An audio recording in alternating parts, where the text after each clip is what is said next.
Today we're going to go over the parts of the drill press. Before I operate the drill press, I always want to make sure that I have my drill bit inserted correctly into the chuck. To do so, I want to open the chuck by hand and insert the drill bit into the 3 prongs. As I remove the drill bit by hand, you can see how the chuck opens and closes. Once I have my chuck open enough to insert the drill bit, I'm going to tighten the chuck by hand before I insert the chuck key into the chuck to make sure that it's 100% secure.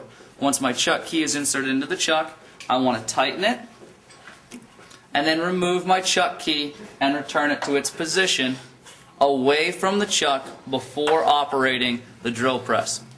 Once I have my drill bit inserted into the chuck, the next thing I want to do is, using the on and off switch, I want to turn the machine on so that I can see the drill bit turn and turn correctly. I want to make sure that the drill bit spins securely and also spins perfectly without waving around in any angles before I adjust anything else.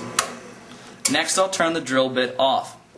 Once the drill bit is turned off, I want to raise and lower the depth stop, this part right here, which basically stops the drill press at a certain point. For example, if I wanted to stop the drill press at this point, I would loosen the depth gauge and turn it so it was at 0 at this point before I tightened it. Now you can see that anytime I turn the feed wheel, the chuck will stop at this particular point. I want to make sure that I have my depth stop set prior to operating the drill press, so that I always know how deep my drill bit will be inserted into the stock.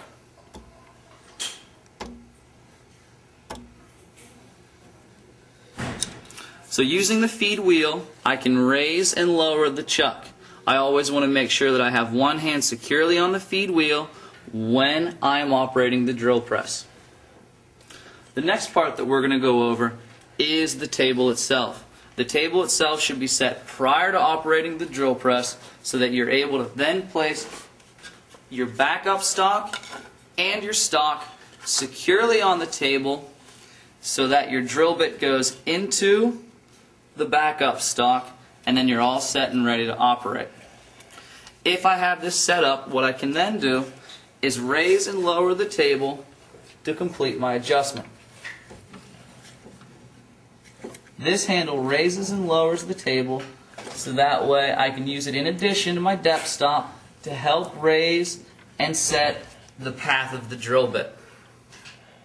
The next part is the support column. The support column in the back separates the base from the table from the motor of the drill press. The support column is basically the main support in the drill press. The final part that I want to show you is the base itself. The base is the part that remains on the ground securely and firmly, anchoring the drill press to the floor of the table. These are the parts of the drill press.